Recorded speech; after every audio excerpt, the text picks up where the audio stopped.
I'm going to talk about this beyond part, right, of the workshop. Okay. All right. So let me get started. Okay. So let me just introduce the central problems that we're going to talk about today. Given the potential function u, that is a function from Rd to R, and D is rather large, we want to determine the stochastic dynamics driven by gradient of u being the force, and also the equilibrium distribution, exponential minus u divided by t, where t is the temperature. Okay, so these two problems are known to be very difficult, and I don't claim I can solve them, but I'm just going to talk about them from the viewpoint of a tensor network. Okay. Right, so part one, I'll talk about something called the committer functions that will give us some type of coarse-grained dynamics. And second part, I'm going to talk about generative modeling for this type of distribution via tensor network sketching. Okay. Right, so part one, this is a joint work with my student Ian Chen and collaborators Jeremy Hoskins and Michael Lindsay. Okay, so let me first introduce the committer function, which Abhishek quickly touched upon today morning. Say you consider some potential ux for some x, right, that is in some high-dimensional space where d is quite large, okay? So imagine, right, you have this potential, right, you have some particles, and x is describing the position of the particle, and it's moving, okay? So it's moving according to this Overton-Langevin dynamics, where you have the force being negative gradient of u, and you have some white noise added to it. And beta is the inverse temperature. Well, let's say you have these two regions, A and B, and they are some metastable states. These are two basin of the potential u. And then you're trying to determine this thing called the committer function, okay? So without looking at the form of committer function, let's just say if you want to look at qx, right? Q evaluated at x. It means the following. If you start your particle at position x, is the probability of it first enter region B rather than region A. So it's defined as the probability of tau B lesser than tau A if you start at x0 equals to little x. Right, is tau A and tau B, these are the first hitting time of region A and B, okay? Well, it satisfies this Kolmogorov equation. It's observable from this Langevin dynamics. So this is an elliptic PDE. So the form of the PDE is not particularly important. The crucial point is that it satisfies these two boundary conditions, that if you start the particle, qx, evaluated at boundary of A should be equal to 0, right? Because if you start your particle in region A, there's just no chance for it to enter B before A, right? And similarly, you have qx evaluated at the boundary of B should be equal to 1, right? Because if you start at region B with probability 1, it will first enter region B, okay? Yeah. Can you explain, please, what are the heating times?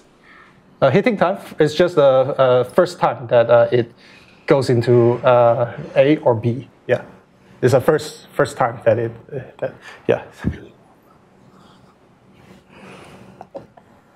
Okay. All right.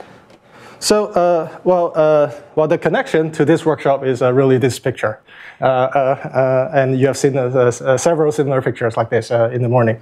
It's in some sense the committer function. It's almost like a holy grail, right? To study molecular dynamics or chemical reaction. Basically, the gradient of Q gives you basically all the information about the reactive trajectories and the reaction rate. So, for example, like if you look at this picture, all these kind of like a cartoon of a molecular energy landscape. Like right, it kind of like wants to move from basin to basin, and the region where it actually make the move, right? It's a area where gradient of Q is large, and gradient of Q actually prescribe you the direction of actually moving. There are just many previous approaches to solve this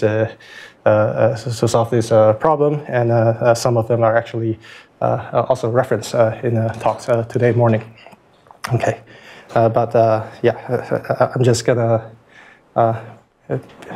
go on and talk about what I'm doing in this field. Okay, all right. So since the committer function is described by elliptic PD, it has a variational formulation, right? So you just minimize this variational form, norm of a gradient of Q, reverse integrated against this equilibrium measure mu, and it's, again it satisfies these two boundary conditions. And again, mu is the equilibrium measure, and z beta is the partition function. And the stationary solution for this variational formulation satisfies the aforementioned Kolmogorov equation. Now, what we do is, well, we do the recently popular way, right? We change Q, right? Q is a high-dimensional function, right? It's difficult to solve. We just change it to be parameterized by some lower dimensional parameter theta. And theta are weights of a neural network, or this is some work I've done previously during my postdoc. And then, but more recently, we're trying to use tensor-network to parameterize Q. Now, once you do a low-dimensional parameterization, you try to optimize theta insteed of this like high-dimensional and moreover infinite-dimensional variational form. Okay, so that's basically the roadmap. Okay, yeah. Can you give us a little bit of insight why tensor network and not neural network? Yes, I'll give you a lot of insight in the rest of the talk. Yes, yes, yeah, that's right. Some of them are better insights, some of them are just heuristic insights. But okay, all right. Okay, so okay. Actually, first thing I want to say, why not neural network? Because I'm not going to talk about neural network for the rest of the talk. Because there seems to be a phase transition of optimizing a neural network that it's almost impossible to get lower than 10 to the minus 2 or 10 to the minus 3 accuracy. So the accuracy stays at 10 to, like, no matter how you optimize the neural network, the accuracy is always just not very good. Probably just due to the optimization landscape of the neural network and the use of SGD. It seems to get trapped at some undesirable local minima that it just never escaped. Yeah, and we can actually even visualize that in some two-dimensional PDE, and then we see the weights gets trapped in some undesirable like minima. Yeah. So, okay. Okay, so let's continue, right, on the tensor approach. We discretize, in this approach, we discretize Q with a basis, right?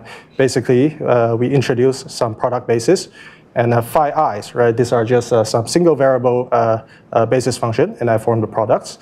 And I expand it, okay? So A is just some high dimensional coefficients with D indices, okay? So again, you can think about it as a vector in R to the N to the power D, right? Well, upon discretization, right, the Dirichlet energy, right, this term is just some quadratic terms in terms of the coefficient A, and I impose some soft boundary conditions because it's actually hard to impose hard boundary conditions in high dimensional space. So I chose some surface measure, region A and region B, and impose that Q has to be close to 1 and close to 0 at region A and region B. And upon discretization, this all becomes some quadratic form in terms of my coefficient A, okay? So in summary, you get a quadratic, actually it's not just quadratic, but strongly convex function in terms of A. Well, it seems to be easy to solve, just that A has to, as A is super large, right? A is exponentially sized. That's the only catch. Yeah. Okay. The first thought is to impose some low complexity structure to it, right? So the most obvious choice if you do PD is is a separable structure, right? You can imagine, right? You want to impose some separability structure. Let's say size of A, right? Is there a question? Okay. Right. So size of A is n to the power. Just ignore that. Okay. Okay. Right. Okay. Thanks. So size of A is n to the power d, right? Let's say you can impose a separable structure, right? This exponentially sized tensor is separated into products of individual small vectors, right? So each of these TKs are just an n-dimensional vector, right?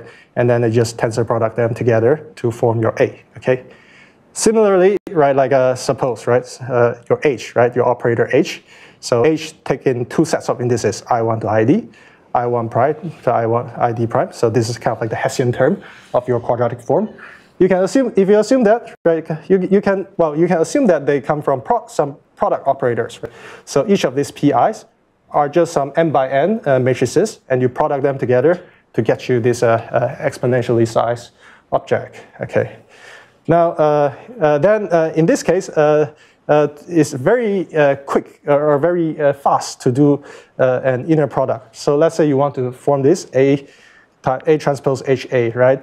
Written in the tensor product form, it's the following, right? T1 tensor product to TD, like these are some n-dimensional vector, and P1 tensor product all the way to PD. These are, each of these are some n by n operator. It can be done in the following way. You first apply P1 to T1, right? And then take an inner product with T1, and you do the same thing for the rest of them. So basically, a huge inner product can be decomposed into many, many small inner products. And in this way, the storage and inner product complexity is really just OD. I'm ignoring this n over here, okay? Emphasizing the effect of dimension. Now, okay, once you do this, you can basically do all sorts of things like, to get A, you just do some alternating minimization, gradient descent, and all these things to optimize. Optimize A, right, in terms of its components. I know this is also a non-convex optimization. Maybe you say that, okay, how is it better than neural network, right? Turns out it is better empirically. I don't have an answer to it. There is, so in the second part of my talk, and I'll also mention in a generative modeling setting, actually, instead of optimization, we can directly use a spectral initialization to obtain the components of a tensor instead of like doing optimization. So there are numerical linear algebra tricks for you to actually get a good initialization to allow this optimization, just because it has a tensor format. Okay. So the catch is the following, right? Now, in order to have all of this being true, meaning like a separable structure, like H having a separable structure, we actually need the equilibrium measure mu, the boundary measure mu partial A, mu partial B to be separable as well, in order to even get like some quadratic form that has like a separable structure, right?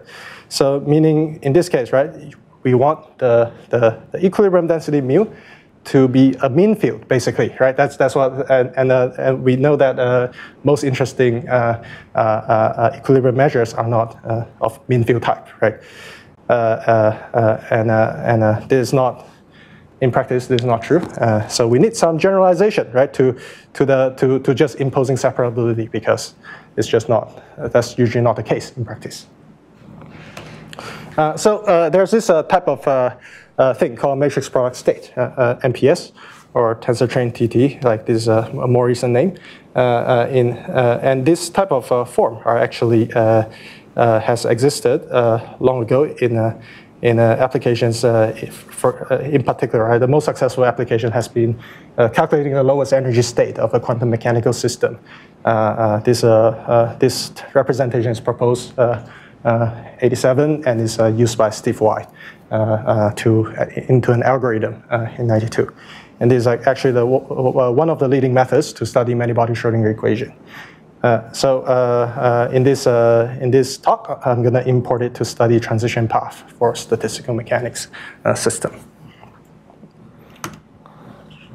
Okay, so let's continue. We just said that we need equilibrium measure, mu, surface measures mu partial A, mu partial B in matrix product state format.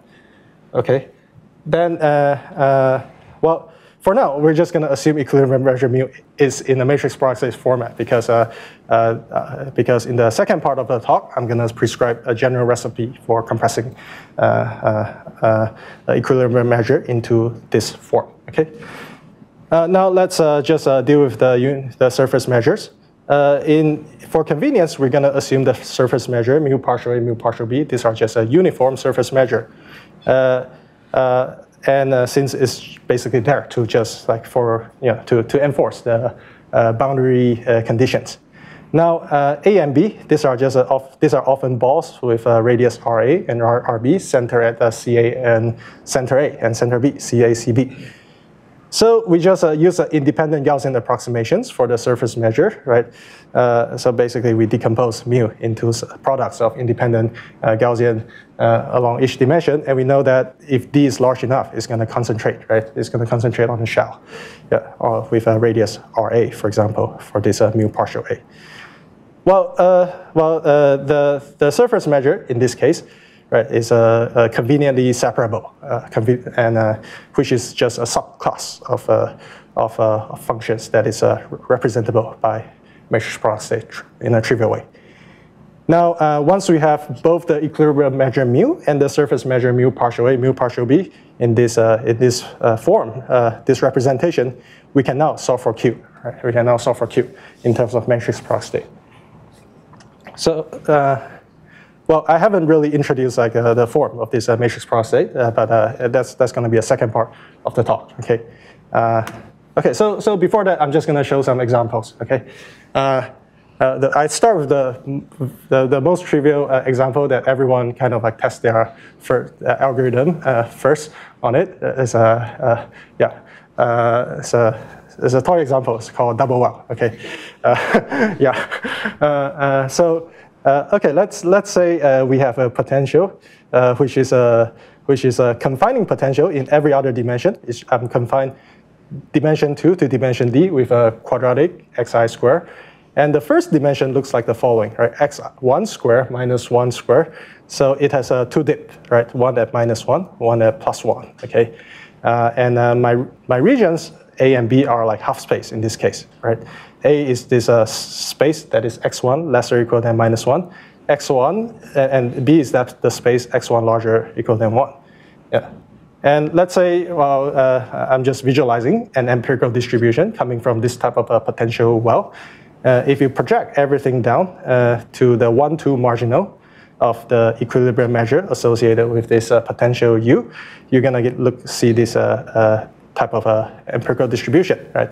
Along x1, you're going to see there are two places where the particles concentrate. And along x2, right, like there's a confining potential, so they want to stay close to 0. And especially when temperature is low, you see some low concentration on x1. That means when you try to minimize gradient of q square d mu, it will give some, gradient of q can be quite large at x1 equals to 0 over here, yeah, because there's just no mass there.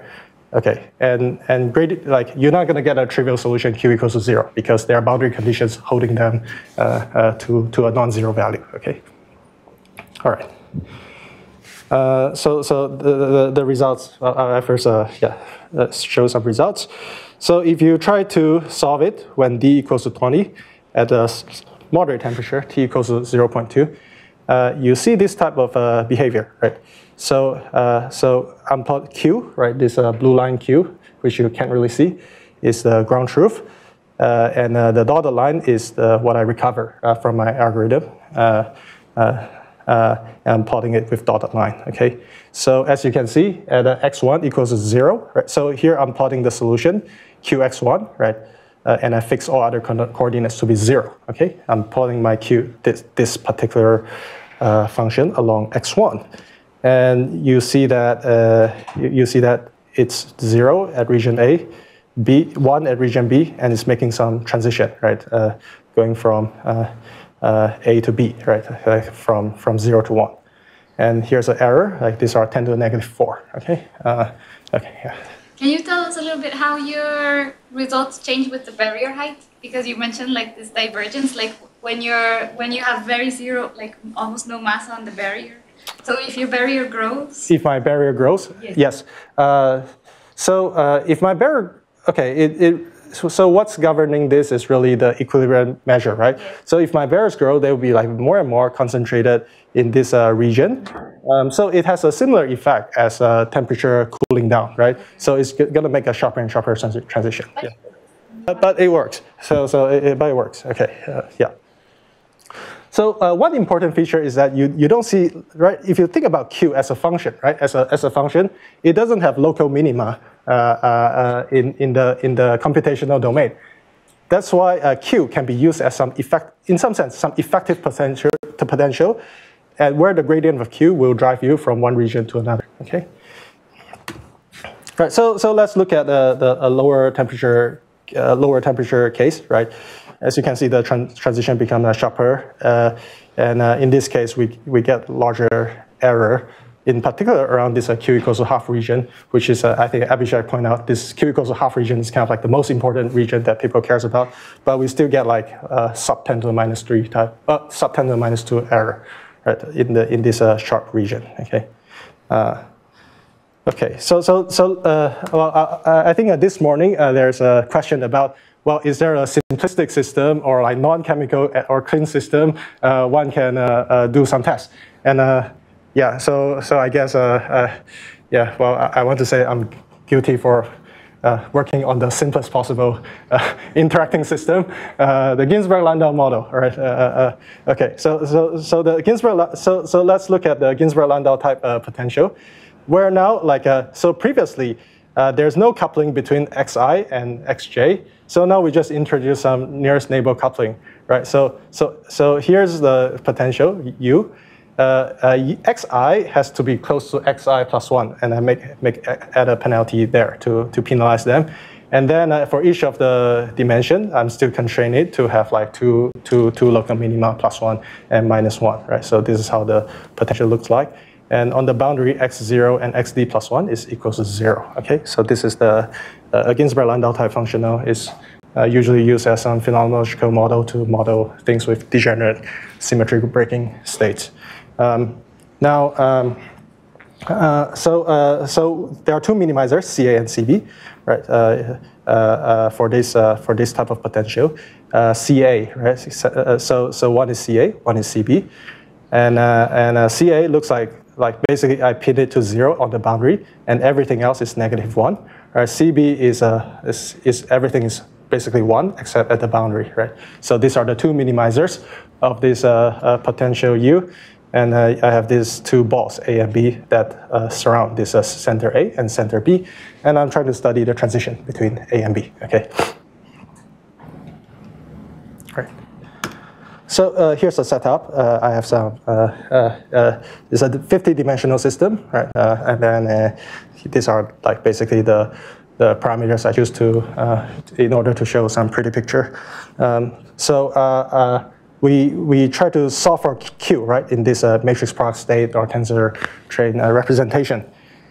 Well, after I solve for Q, I actually can obtain the transition path between A and B via driving the state via this gradient of Q. Right? Gradient of Q is kind of like a reactive current, right? A reactive flow that takes you from one state to another. So in particular, if I start my x0 around A, it would take me to region B.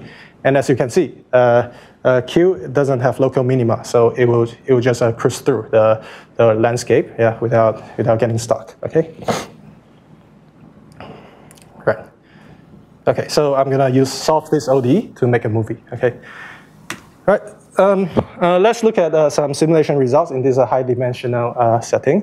So first, I'm gonna generate some empirical samples from my equilibrium distribution mu. And look at the samples around the iso surface, right? Q equals to 0, iso committer surface, Q equals to 0.5. So I'm basically gonna look at all the samples, right? Has a Q equals to 0.5. And it looks like the following. It looks like there are two peaks, okay? It looks like there are two peaks. So if I try to look at the cluster center for these two sets of samples from the empirical measure, it looks like the following. Okay, right? So you get two cluster center. One is a blue one is a red one. So it looks like both of these looks like something like a mixture of CA and CB, right? Because it kind of makes sense, right? The Q equals to 0.5 should be some halfway, right, midpoint between A and B. So it looks like some mixture of them. Okay. Well, let me be a little bit more qualitative. Yeah. So let's try to validate the committer values at Q equals to half isosurface. Okay. So basically, what we do is that we start at some start. Let's say if we pick a starting point x0 at Q equals to half, and we run 100 like a Langevin dynamics, and we calculate the average frequency of hitting B rather than A, right? So this is kind of like some sample estimate of my committer function, and so I expect each run to be a Bernoulli half, right? And the sample mean over 100 runs should be, by central limit theorem, should be a normal half, and with this variance 1 over 400, because I run this Langevin 100 times. And I plot the histogram with 5,000 starting points x0, and I see whether they indeed distribute as this normal distribution, half with variance 1 over 400. And indeed, they agree really well in a well, qualitative way. And here's a QQ plot for comparison. Okay. Lastly, I'm going to make a movie of this incredibly clean system. So let me run this ODE to make a movie. Okay, so I solve for Q again in this matrix product state form, and then I take a gradient and I devise a flow, and it should take me, if I start my x0 around A, it should take me from A to B, right? So again, this is all negative, this is all positive. And if I solve this ODE, and I do get a movie out of it. So it turns from all negative to all positive. So that's how it looks like. Okay, and I didn't make a comparison because with other methods, because I was comparing with the neural network methods, and they don't give such a nice movie. In general, yeah. But I acknowledge there are like many other methods, like string methods and this type of thing, that will generate something that looks like this too. Okay. But the good thing about this method is like if you are able to convert everything to the tensor train format, is less likely to get stuck on some local minima along the path in the middle. Yeah. Yeah. Okay. Yeah. Did you try it on other potentials then, like something that is a little bit more like a double well potential? So I try in some Rock-Muller type potential, like a Muller-Brown type potential, with like multiple local minima in the middle. So I have a pretty picture in the very end of my talk. I have one extra slide to show you that. It's a 10. I make Muller-Brown in a 10-dimensional case, and I try to solve for it. Yeah, basically. Yeah. Okay. So I haven't talked about how I actually bring equilibrium density into a matrix product state their representation. So this is basically what I'm going to talk about in part 2, generative modeling, tensor train sketching. Okay, this a joint work with my student Yun Hang and collaborators Jeremy Hoskins, Michael Lindsay, and Miles Stoudemire. Yeah. Okay, well, we want to approximate, right, our measure mu. Right, let's think about it as a discrete measure. Okay, for the sake of simplicity, everything I talk about will generalize to a continuous case. Right, so let's say each dimension has n state. Right, it's a measure that takes you from this n to a power t, like state space, to R. Okay. And we want to approximate this as a matrix product state. And how are we going to do it? Okay. So first, I'll tell you what this representation looks like. Right? You have this measure mu x1 xd.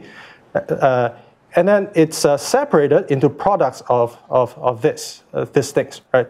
So each of these GIs, right, with the exception of the first one and the last one, is actually R by N by R. So this is like a 3 tensor, okay? And then let's say if I want to evaluate mu at a specific value of x1 to xd, what I'll do is like I'll take, for example, G2, and I fix it at the index x2, right? And then this becomes a matrix. And I have a bunch of matrices like this, and they're just, and I multiply them together, and I get my value mu, okay? So that's basically a matrix product state. And I'll first introduce an important operation that I'll be using, which is the semicolon, okay? Is used to denote the matrix reshaping. So mu, for example, right? Mu x1 and to 2, semicolon mu x3 to d. This is a reshape between this set of variable and this set of variable, and it has size n squared by n to the d power 2. And I pictorially draw it over here, right? So if I put a semicolon between x1 to 2 and x3 to d, it means that I'm indexing my rows with x1 to 2, indexing my columns as x3 to d, okay? It has an n squared, this matrix has size n squared by n to the power d minus 2, okay? Well, the meaning of this matrix product state is the following, right? Every reshaping of this sort, right?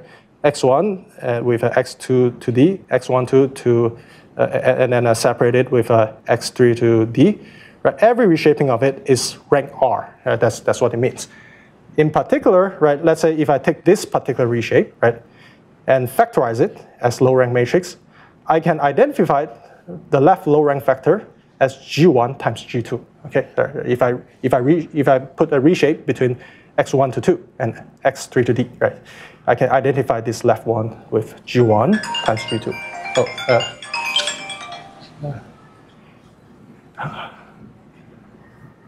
All right. Okay. Oh, yeah. Okay. I thought time's up. Okay. All right. So there are many other generalizations to more general structure, tree tensor network, hierarchical tensor network, and PEPS, MERA, many acronyms. But then I'm just going to talk about the simplest one, the first one. Okay. Right. So why do we use this representation? Because there are actually quite a lot of benefits. Okay. First, it can be stored with OD complexity. Each core GK has size R by N by R, and there are D cores, right? So I can store it with OD complexity, which is quite nice. Second, I can generate IID samples with it with OD complexity. Right? So think about this procedure, right? Let's say you do a conditional sampling, right?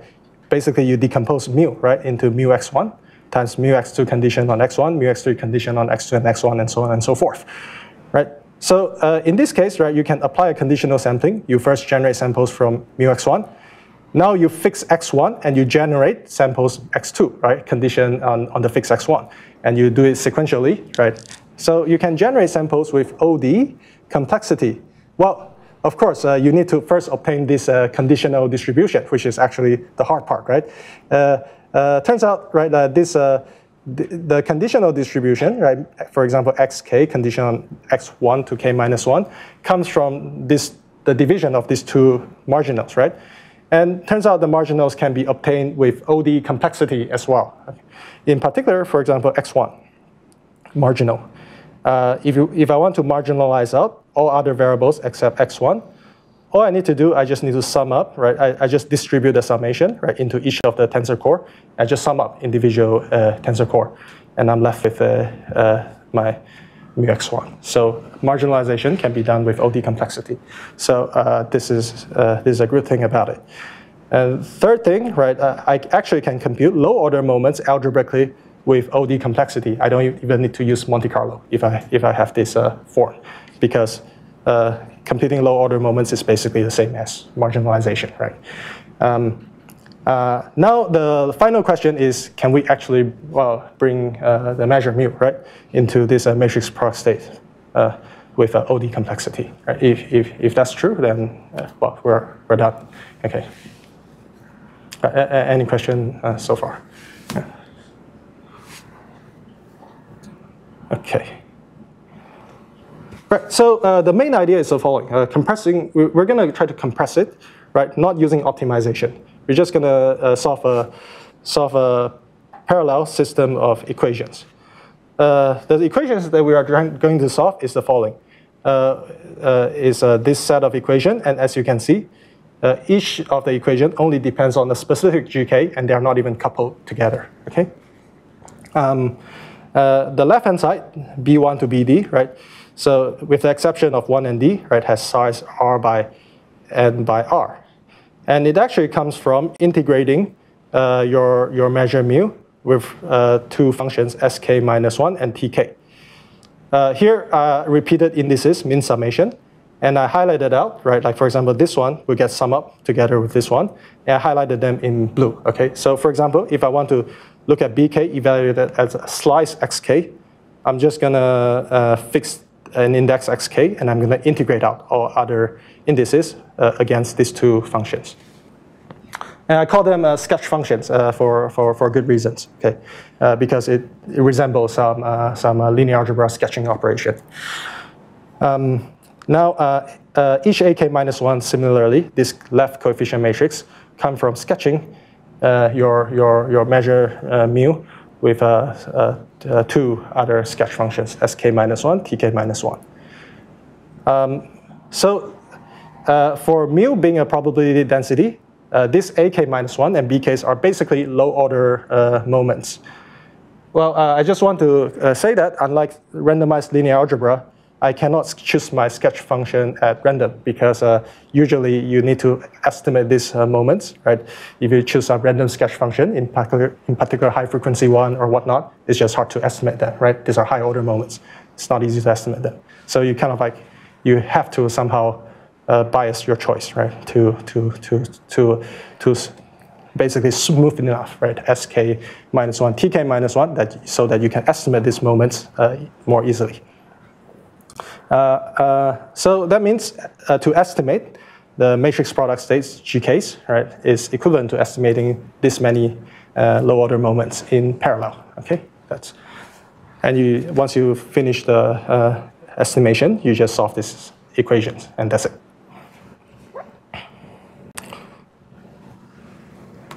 Right. Let me just briefly sketch through how this system of equation is derived. So recall that the reshape measure mu, right? For example, if I reshape between x1 to 2 and x3 to d, right? I can decompose it as some low rank factor, okay? And furthermore, I can identify the left low rank factor with a g1 times g2. Okay, so this is a picture, working picture we have in mind. Okay, so next, okay? Right, so let us start with obtaining some low rank R factors, phi 1 to phi d minus 1. Basically, what I mean is the following, right? You have these different reshapes of mu, and then you factorize them like into phi 1, psi 1, phi 2, psi 2, and all the way down to this trivial factorization. Mu is just equals to mu times 1, okay? And you obtain this phi 1, phi 2, so on and so forth, okay? Right, well, I know, for example, this like phi 1, phi 2, phi 3, these are exponentially sized low rank factor, and they are hard to obtain in practice. But we're not going to do that. So basically just perform this low rank factorization in your imagination, okay? Let's say, imagine you have this low rank factor phi 1 to phi d minus 1. And we're going to make the identification, right? G1 is phi 1, G1 times G2 is phi 2, and G1 all the way times G1 times G2 all the way to GD is mu, right? That's the previous identification that I told you. Now, once you make this identification, you say, maybe we can sequentially solve for GKs, right? For example, right? This one, right? You have G1, and you plug in your G1, right, to the left-hand side, right? And you solve for G2, and you can sequentially solve for it. But the bad thing is phi k's are exponentially large, right? And it's difficult to estimate in practice, and well, you don't even get to solve it, right? Okay, so what we're going to do is the following, right? So recall from previous slide, we have this set of equations, right? We're going to first make the first change, right? We're just going to do a substitution. So for example, the left-hand side, G1, right? I'm going to replace it with phi1, right? I'm just going to make this a replacement. And similarly, all this red part, right? For example, the last red part, G1 times G2 all the way times 2, like times GD minus 1, will get replaced by the left-hand side, the right-hand side of the second to the last equation is a phi d minus 1. So after this replacement, we do get an independent system of equations concerning each g's, but then they're just exponentially large, okay? And the obvious thing to do is you do a reduction via sketching down, right, the size of the equation, because think about it, right, this, if you fix a x2, right, for G2, this is just an R by R matrix. You just need R equations, right? So you can perform a sketching, right, to both sides, right, S1, and then to, SD minus 1, right, all the way. You just multiply by some exponential size matrix to sketch it down. So basically from previous slide, right, once I apply the sketch, I take, this is one of the equations, right? Again, the thing that I highlighted in light blue are gonna get sum over. So although this x1 to k minus 1 is exponentially large, after I sum against, right, a function sk minus 1, I reduce this to r rows, right? Instead of exponentially number of rows, I reduce it all the way down to r rows. And then how do we, well, then in this case, right, we have we still have this exponentially sized range, right, phi1 to phi d minus 1, these are left low rank factors. How do we get it? We also obtain it by sketching, right? For example, a particular phi k has size n to the power k by r, right? And then we just apply, right, tk, right, to mu from the right to reduce it to reduce basically the column space of mu and obtain phi k, right? So now putting this phi, right, substituting this form of phi into this equation, now we do get this very small size equation, ak minus 1 times gk equals to bk. Yeah. And ak, again, is of size r by r, right? bk is r by n by r. Okay. Right. Okay, so so the first application of it would be like a density estimation. Yeah. So like this is like kind of like the data-driven setting that we talk about in the morning, right? You have a bunch of samples, and then you try to estimate the density, right, from it, so that you can do something about it. And of course, my goal maybe 10 years later is to finally get to the point of learning the energy landscape from this density, but then I don't know whether I'll ever reach there, but with this type of method, but okay, let's just say that's my ultimate goal, okay. I have samples y1 to yn from some underlying mu star, and then I want to estimate mu star as a matrix product state, okay. Now we want to compress this empirical distribution, right, from this that comes from this sample, mu star as a matrix product state. Okay. Well, there are many previous approaches. In fact, most of them they're actually not that. They're actually quite recent. Okay, and they all come from optimizing the course G1 to GD in some maximum likelihood estimation way. Okay. However, typically there are many local minima issues, and it needs multiple passes over n data points. And actually, this is something I learned from my advisor, Amit Singer. It's like that's a good thing about method of moments. You just need one pass over n data points. So this is in some sense, yeah, there's an inspiration from my advisor there. And also, actually, like there's also this type of issue like vanishing gradient, right? Because you have a product structure, right? The gradient will vanish. So it's just it's not a very good optimization problem to solve in this particular setting. Yeah.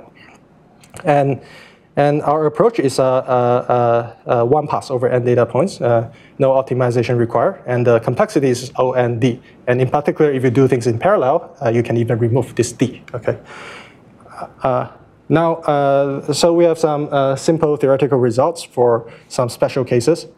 Basically, mu star is in the Markovian case. We do it because in this case, right, if mu star is Markovian, there's actually a ground truth matrix product state that we can compare with and derive results, comparison type results. Now, in this case, all these like low order moments, AK minus 1 BK, can in fact be obtained from 3 marginals, mu k, xk minus 1, xk plus 1. It has a ground truth, right, matrix product state representation in this particular situation. And the theorem is that we can actually estimate each GK, right? The estimated GK satisfies the following: GK minus the ground truth GK star with under some norm has a Monte Carlo rate, right? 1 over square root of n times the constant c, where c is dimensional independent. Right, the reason is they all come from 3 marginals. It doesn't even see d, right? The moments. Right, so here's some results. So I actually devised a Markov model. So actually, it doesn't just work for Markov, right? It works from some near Markovian type distribution as well, like Markov model of order 1, order 2, order 3, as long as the interaction length is finite. Okay. So let's say we have a Markov model, and our dimension d, right? In figure 8, I'm going to show the case of d equals to 8 and n equals to 5. Each dimension has 5 states.